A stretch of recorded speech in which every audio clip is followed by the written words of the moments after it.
So back to dismissal. We've had a quick look at what your company defines as usually gross misconduct. So both of you have identified that your companies haven't defined what is classed as misconduct, probably because anything that falls short of gross or that during the investigation process is found not to be gross or to substantiate gross misconduct would become misconduct. Misconduct is not normally serious enough to warrant dismissal without prior warning, so instant dismissal, but gross is usually instant dismissal. And I think for the main reason that it's usually, it does usually relate back to criminal law, but sometimes it's other things as well, where the company has a duty of care to the rest of its employees and therefore cannot allow that individual to continue work. Capability. This quite often relates to skills, aptitude, health or other physical or mental quality relating to the individual. And unfortunately, capability quite often relates to a protected characteristic. So I'll come on to the risks of that shortly when we move on to the capability procedure. But for that reason, a capability procedure must always be followed by the book. I think if you're in any doubt about the thoroughness, that's a word, and the fairness of your capability procedure and the one that you followed, and if things have been done properly, you shouldn't end employment based on that capability case.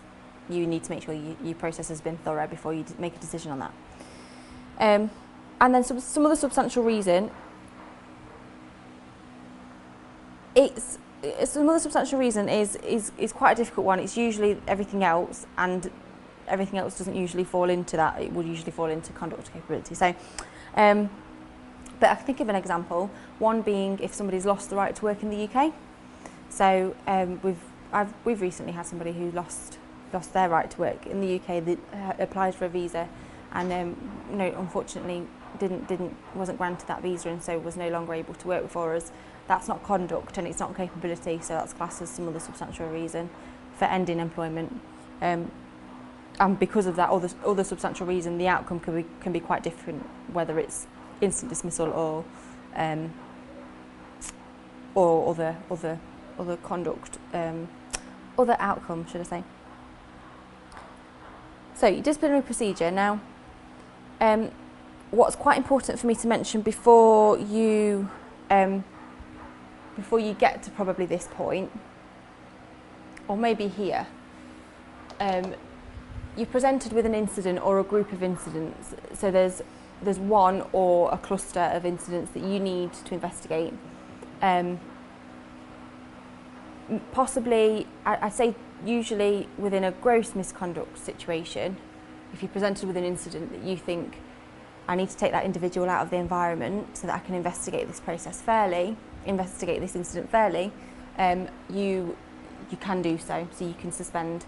You can only suspend on no pay if you've got that as a clause within the individual's contract. So if you've got a clause within their contract to say, if you're found to be, if you're being investigated for something that's alleged misconduct or gross misconduct, and we need to suspend in order to investigate that fairly, we would do so without pay.